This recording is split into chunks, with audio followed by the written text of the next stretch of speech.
Oh, okay, ladies and gentlemen, we are back. The first inning podcast is back. I am the BX Bomber 2011, and I am with the one and only, the legendary Roger, the big Yankee fan. Say hello, Roger. Hey, the X Bomber. Everything is going great here, and happy holidays, and Merry Christmas, and Happy Hanukkah, and Happy New Year, and everything else, everyone out there. Absolutely. Oh, matter of fact, man, I forgot to bring up, man, today, I teamed up with a special YouTuber. His name is Uncle Nick, right? And he has a YouTube called Word of the Street, right? And he talks about, hip hop and, he basically roasts people. That's what he does. And what happened was, I've been following this guy for a while. And what happened was, he was looking for a place to donate toys to, for the Christmas holiday to give to, to the kids. So since I was at a school, I said, wait a minute, man, how about we do something over here at the school? So I teamed up with the after school program over there. And Uncle Nick today came by. They had their holiday pot roast for the kids, and he brought about 100 emoji book bags, and they were filled with emoji rings and headphones. And wow. And we gave those out. I'm gonna put that video up as well. I'll probably edit that tonight and put it up. And as well, tomorrow, if you want to watch, I'm gonna be on his show as well. He's gonna interview me on his show. Word the Street on the live stream. So tune in for that tomorrow. He goes live about 7 p.m., 8 o'clock around it, about 7 o'clock. So it's gonna be really cool, man. So we did something real cool. We gave back, to the kids of East Harlem, man, and hopefully next year it'll be bigger, And also, if you saw, I think you saw, Roger, the YouTube video I put up of the Yankees giving out toys at Yankee Stadium, man, that was amazing as well.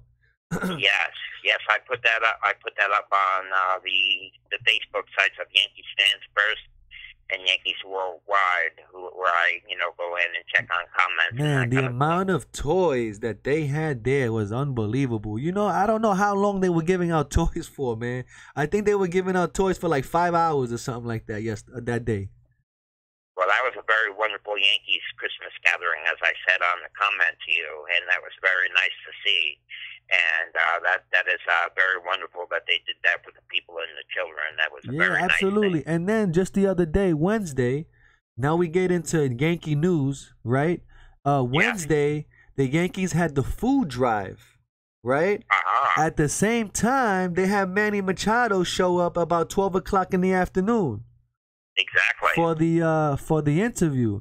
But I hear that he came out looking kind of mad or something like that.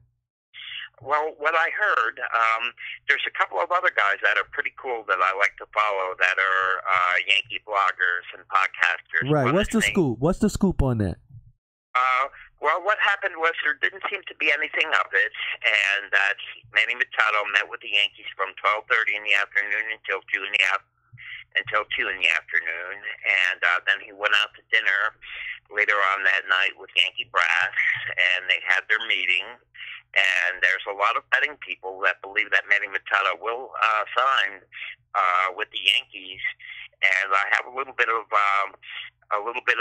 information from Joel Sherman of the New York Post. If you would like me to quote a couple of things. Go ahead, throw it out there. Okay, this would be for Machado. This would be simple if the Yankees were operating in a way familiar to their past, overreacting and overpaying after a Red Sox title. Because all indications are the Yankees are Machado's preference. So if Brian Cashman came to their dinner meeting Wednesday night waving a blank check, this would be where easy meets peasy for Machado. But the sense is the Yankees are a split camp and how down this path at all, or save for when an area of greater need arrives. They're split as to whether they want to get him. And the Phillies, for near certainty, and possibly even the White Sox, are poised to outbid the Yanks. There was a time when it was thought Machado would top the records for largest overall contracts. John Carlos Stanton at $325 million, and annual average value of that Zach Greinke at $34.4 million. He still might, but the Yankees do not seem in that financial frame of mind. And also, the Phillies may outbid the Yankees, and also I have a little bit more here from Hal Steinbrenner's point of view, also from Joel Sherman. I would love to hear what Hal Steinbrenner said. Please enlighten me on that one. Okay, Hal Steinbrenner. In his decade plus running the Yankees, Hal Steinbrenner has defined himself apart from his father by being more patient and thoughtful in personal moves. Machado would be more of a George Steinbrenner move because there is not unanimity in the Yankees' ranks that Machado is the right play. Didi Gregorius should be back by mid-season. Miguel Andujar may turn out to be an all-star third baseman. The Yanks can short-term protect themselves in case either does not work out. Signing Machado pretty much means giving up on Gregorius long-term or Andujar as a third baseman, plus tying up lots of future cash and maneuverability. If the Yankees sign Machado, it would be because Hal dictated the decision. That would state parts of his fan base, that would send parts of his fan base screaming for him to do exactly this and act more like his dad to fulfill tacit promises to spend big in the year after sinking beneath the luxury tax threshold. And Joel Sherman's gut is, my gut says that faced with a split camp, he might try a measured pursuit that would not set records and would keep Machado for almost all prime years. Something like a 7-year, $210 million bid. That is the opposite of the Godfather proposal. An offer Machado could refuse, especially if Middleton is the owner of the Phillies, comes with a much larger check, or the White Sox do the same, or if Machado's desire is to try to outdo Harper financially. What will the teams do and Machado do? The pressure is on. So we'll see what the Yankees have to do. The Yankees might not put up the highest bid at this point, is what many people feel. And I believe that. But many people feel, some of the bidders, the odds makers and things, think that Machado will sign with the Yankees, and but it may be until after the new year before he makes his decision. No, I think you're right, what you just said, but let me answer the first reporter. He was talking about how, didn't we learn? Okay, wait a minute. These guys are making $26 million a year? Really? Didn't we learn? But didn't we learn from the signing of Alex Rodriguez? Didn't we learn from the signing of Albert Pujols? Didn't we learn? Didn't baseball learn? These people don't learn that you're gonna give these guys what $23 million a year, $24 million a year, and then the next year he does nothing for the next 10 years. You know what I'm saying? Where is Albert Pujols as we speak is his name? Where is he? You don't even hear this guy. He's towards the end of his career, Albert Pujols. And he signed a big, long contract. He was very productive for the Angels. But, when you sign these big contracts of $20 million a year and whatnot, you're really paying for the first few years of the contract because, they tail off as they get older into their late 30s. Now, check this out. Jeter made $20 million a year. A-Rod was making 24. That was crazy back in the day. Right. Okay? Now, let me answer part 2 of Hal Steinbrenner. Now, let's talk about his father.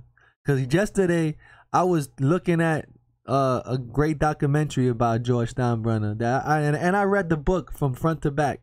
So, George Steinbrenner, he if you was on the team, that means because you did something right. You understand? It wasn't because he paid you a lot of money. Now he got his first big signing was Catfish Hunter for $3.5 million. That was big. Yeah, well, that was 45 years ago. 45 years ago, $3.5 million. Oh my God, that was Now we talking Machado money, right? That's Machado money now. At that time it was, yeah. And you know, he tried, and what he did was he built the team around Catfish Hunter, basically, you know, and he made sure he had the staff to do it, you know. And then he brought Reggie Jackson in '77. Reggie Jackson. Well, he got the glue. He got the glue with Thurman Munson first. Oh, and yeah, Thurman is homegrown. Thurman was a homegrown player that came up in '69. And then the nail in the coffin was having Reggie Jackson. Yeah. You know what I mean? Yeah. And that's how they got those 2 championships, you know? But right now, you got to understand, the Yankees were very disappointing last year. You know why? Because they did nothing to save that season last year. Cashman did nothing to save that season. Yeah, he got these bums at the end. You know, we got the loose ends of the trades, you know, that were best for us. But then again, we didn't know that Judge was going to get hurt. But he could have still made some better decisions, you know, which still now he hasn't made better decisions because guess what? If George Steinbrenner was alive, I'm pretty sure CC and Gardner wouldn't be on the team right now. He would have got somebody to fulfill that already. Yeah, there was good and bad with George Steinbrenner. There really is, because he would give up on prospects. There was a point in time where he was going to give up on Mariano Rivera and possibly trade him for a bigger name player at the time, and he was talked out of it. So there's good and bad with George Steinbrenner. He was quick to jump the gun and sign high-priced free agents, but sometimes he gave up on young talent. Yeah, well, yeah, he tried, but guess what? He had the management staff there of Gene Michaels, Bob Watson, to tell him, hell no, don't do it. You know what I'm saying? He had the guys. Cashman was a puppy. He wasn't even there yet when this was happening. You know what I mean? Those championships in the 90s, that's because of Bob Watson and Gene Stick Michaels. Cashman was along for the ride. So in reality, Cashman only got 1 championship by himself. You know, when they gave him the reins. That way, yeah. You know what I mean? He only got 1. And right now, he can't get another one. You know what I mean? He can't do it. I don't know what's going on. And you know, I spoke to you many times about Yankee money. That I don't even think they have Yankee money. You know why? Because of all those amenities they've done to Yankee Stadium. You know? All these things they have to pay for that we don't think about. You know? I don't think these guys have money to do anything, because guess what? If I had money, Roger, CC Sabathia is my favorite player. You know that, but he wouldn't be on the team. I would have got the biggest player, bam, starter. Right. I would have got 2 guys, 2 big starters. I did do a little bit of research on that, though, on the Yankees' finances. And, let's see. Talk about it. Okay, well, what they did is they have made rather large profits over the past couple of years, even though they have stayed under the luxury tax. The Steinbrenner family and the franchise has made very large profits, and it is just that Hal Steinbrenner does not believe that he has to have a $200 million payroll to win a championship. So what it is that Hal Steinbrenner is more frugal than George Steinbrenner and not as quick to put the money back into the team as George Steinbrenner was. But the Yankees are making quite a bit of profit. And Forbes Fortune 500 has the Yankees franchise listed at over $3 billion franchise. So they are a very wealthy franchise that is worth. They are the second most. They cost the second most of any sports franchise. The only team that is worth more than the Yankees is the Dallas Cowboys. The Yankees are estimated to be worth $3.2 billion, and they make hundreds of millions of dollars in profits. And the Steinbrenner family had stock in the Cowboys. Oh, no. I was just saying that the Cowboys are estimated to be worth more than the Yankees. No, but what I'm saying is the Yankees, the Steinbrenner family has stock in the Cowboys. Oh, so they're getting money from the Cowboys as well. Wow, I did not know that. Yes, they are. So I checked into the finances, and it turns out that they are turning a very nice profit, because they have a very strong. Right now, Fox owns a good portion of the Yes Network, actually, Fox Sports, but the Yankees have a big stake, which makes them millions and millions and millions of dollars in the Yes Network, and they have a lot of outlets for bringing in a lot of revenue.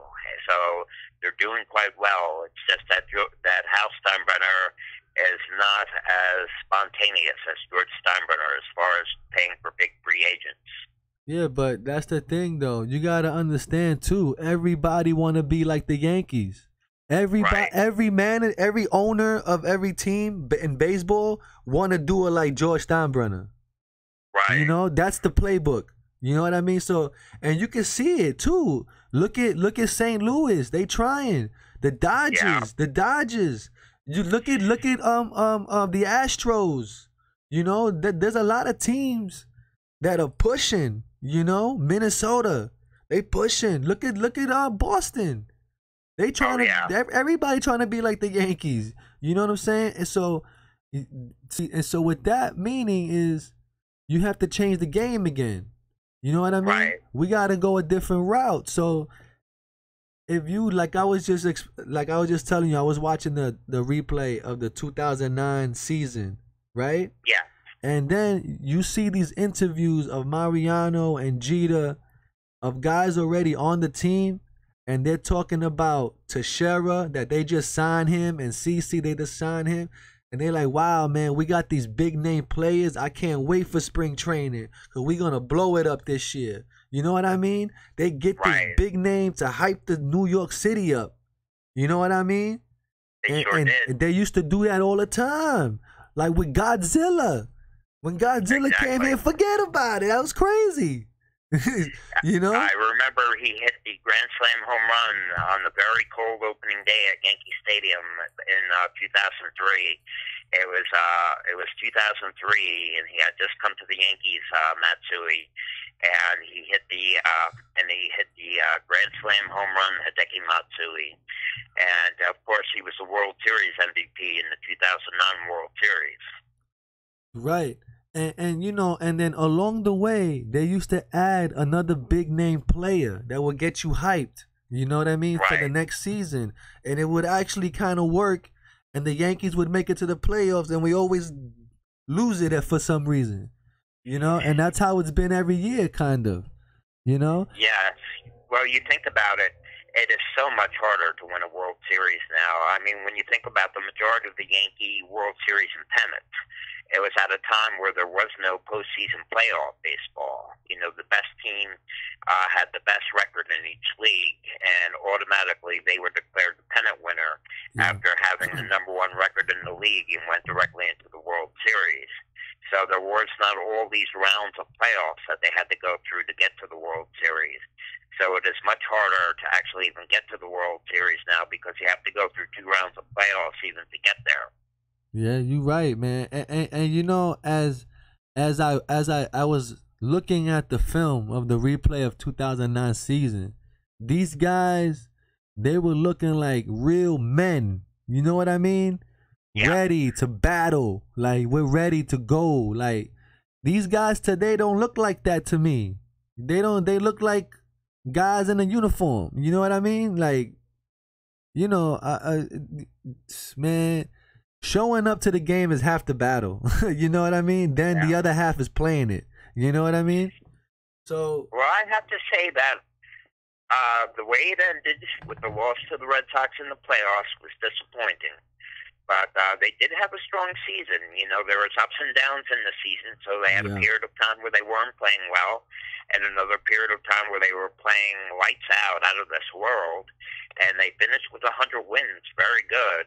And set the all-time record for home runs.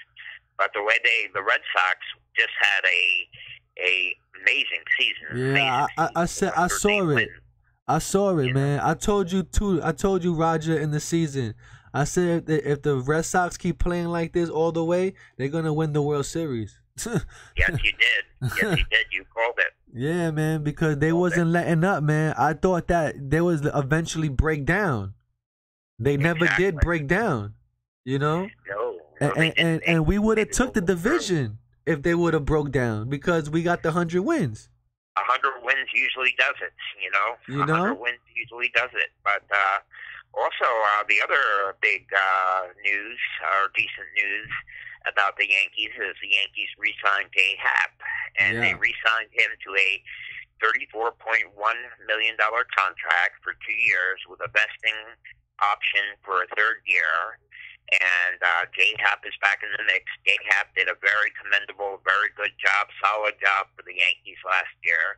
He had that problem in the playoffs against the Red Sox. He had that bad start in the playoffs against the Red Sox, but he was very good. He was, someone that you could really depend on, and he was very strong and did an outstanding job. Had great numbers, and he is 36 years old, and he signed to 2 years. But I like the idea of having Jay Happ back in the rotation. Yeah, no, it's true, man. He gives you that Andy Pettitte type of feel, does he not? Yeah, yes. He gives you that type of control back into the starting rotation, which you need, But I feel, in my opinion, though, the Yankees need 6 starters, man. They need 6, at least for the month of April. I would cheat. Honestly, I would cheat. And by cheating, I would have 6 starters, and you get through that cold weather one time, you know what I mean? And try to get to May, maybe 6, maybe then you could go 5 in half of the month, and then take it off from there, and then you could save your guys, I was thinking more in the lines of them having 6 later in the season, because in April there's a lot of off days, and the pitchers are fresh. By the time you're getting into late August and September, the pitchers are not as fresh, and there's not as many off days. So that's when I thought they could go to a 6-man rotation. In August, right? You saying? Yeah, August and September. In April, there's a lot of days off. No, yeah, maybe they could go both ways. 6 men in the beginning, 6 men at the end.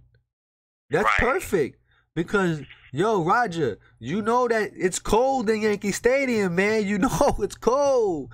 And yes, we were there last April. And you can't pitch those games, man. So I rather pitch you that one game cold, right? And then maybe a little later the weather will break up and it'll be a little warmer for you. You know what I mean? Yeah. But they can't do it, man. It's how's this? I actually didn't look at the schedule for next year. Do they start on the road? I think they start on the road, right? I haven't really. I checked the schedule once when I was scouting for tickets. No. They start at Yankee Stadium, I think. Oh, okay. Yeah, they start. Yeah, it opens on March 28th this year. That's my birthday. Oh, wow. They open on March 28th. And we have to bring this up too. I don't know if we brought it up. They're playing a series in London, England against the Boston Red Sox. Yeah, on July 15th, right?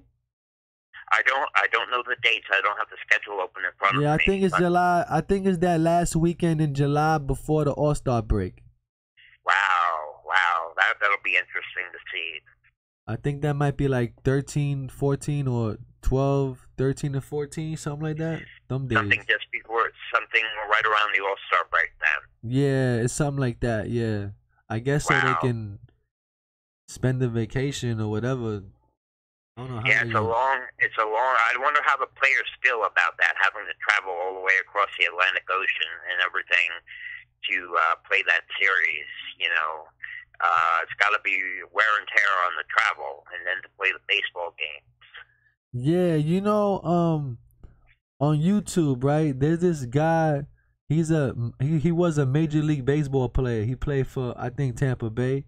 His name is Mike Antonelli. I don't know if you ever. Yeah, I check him out. I do check him out. Yeah. Yeah, he got the A on his hat. You know what I'm talking about? Okay, that guy, he's pretty good. And he was talking about.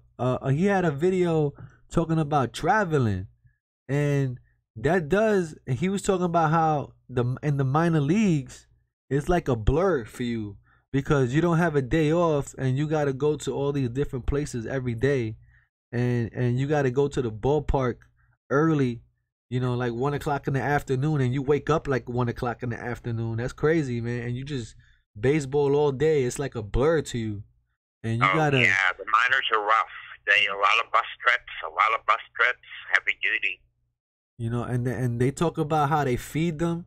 See, this is what I understand. You're making millions of dollars, and the team has to feed you too. Yeah, I'll tell you, the major leaguers really.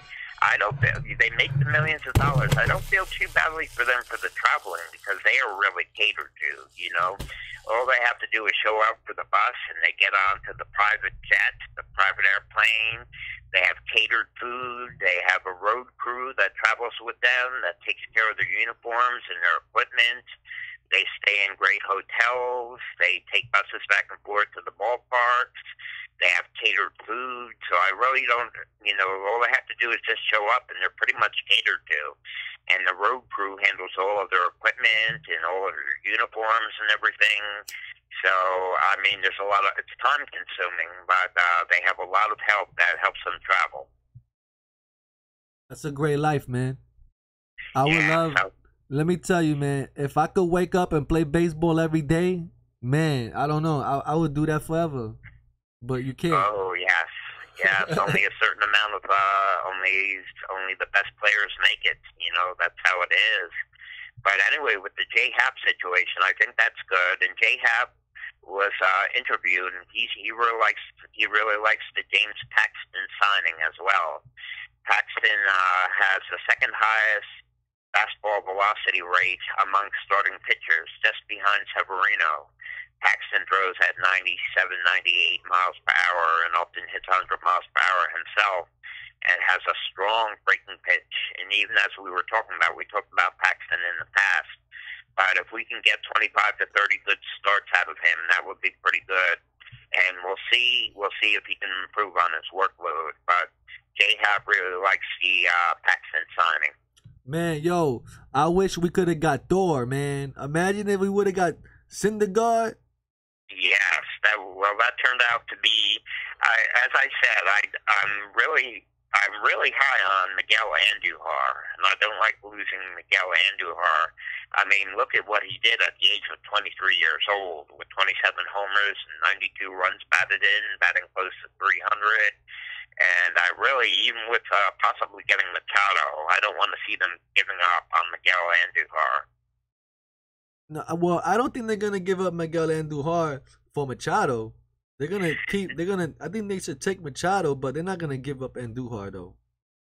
What may happen, as I was reading, is that Didi Gregorius will be coming back, and they'll have Machado, and they will have Didi Gregorius and Andujar. Now you see, if I was George Steinbrenner, I would be trading Didi Gregorius as well in the package for somebody. Get out of here. Give me somebody. Gone. Wow. That's it, man. If you want to win a championship, let's do it. You gone. Right. Get out of here. I'm not going to wait for you for June to come back, bro. That's it. I'm going to put you in the package with somebody else, and I'm going to have somebody over here that's going to give us 100 wins. Wow. Okay. Bam. Okay. You want to do it like Steinbrenner? Let's do it like Steinbrenner. That's Steinbrenner. I hear ya. I put him in the package. There you go, man. I'll give you Didi, and he'll be good for you in July. You can have him too. And how they say for a cash amount consideration. Wow. Undisclosed amount. Didi's been so good for the Yankees. Didi has been so good. I mean, he has Tommy John surgery now. I heard another rumor that was going around. I hope the Yankees don't go down this route. They were talking, Troy Tulowitzki, who hasn't played all of last year and has been injured off and on for the past several years. He just got released by the Toronto The guy's a bum. The guy's a bum. And there was some talk that the Yankees might not go with Machado and take a chance on Troy Tulowitzki. I hope that doesn't happen. He started in Colorado, right? He was playing in Toronto. He started in Colorado, and then he was a very strong player for many years, but he's been so injured, and he's 34 years old now. Yeah, he's a Derek Jeter wannabe, that guy. Right. And the Blue Jays released him now. and there was some talk that the Yankees might take a chance on him. That would really be going cheap. Horrible. For all that, I just put Hechavarria there. Exactly. Way better player than he is. Exactly, and it's much lower risk because Troy Tulowitzki didn't even play last year and has only played about 300 games over the past 4 or 5 seasons, pretty much.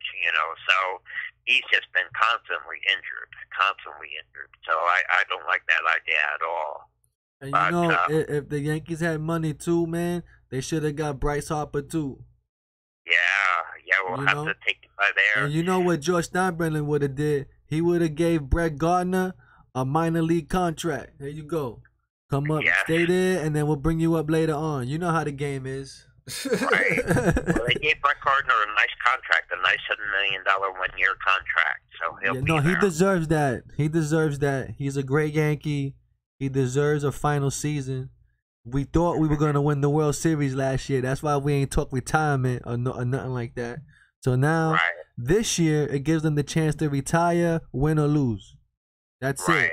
This is your last hurrah. Him and CeCe got to go. Yes. But anyway, so what I would like to do is maybe call it here.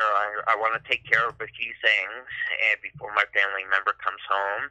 And we'll do another podcast. Let's say we'll do one just before the new year. Perfect. Hopefully we'll have some more information. Yeah, we could do any one this year. I'm off the whole week, so I'm good to I'm good to any day any day. Maybe we'll do a New Year's Eve one. Yeah, it's all good. Yeah, we can. Definitely can. We'll do one in the early part of New Year's Eve before we go over to my sister's. Perfect. And that'll be good. And we'll do one in the middle of the week as well. I think I'm gonna do some on my own. Try to do some talking knowledgeable baseball stuff maybe. Oh, sure. I appreciate you having me on, but I mean this is your podcast, so I appreciate you having me on. But sure, do some on your own as well. Yeah, man. Just to keep it going. Yes, exactly. But it's always gonna be the duo, so we're good. Okay. Because I can't talk Yankee baseball without you, man. Excellent. You know what I mean? There's nobody to go back and forth with. I'll be talking to the wall then. Exactly. Exactly. Yeah. And it's really fun.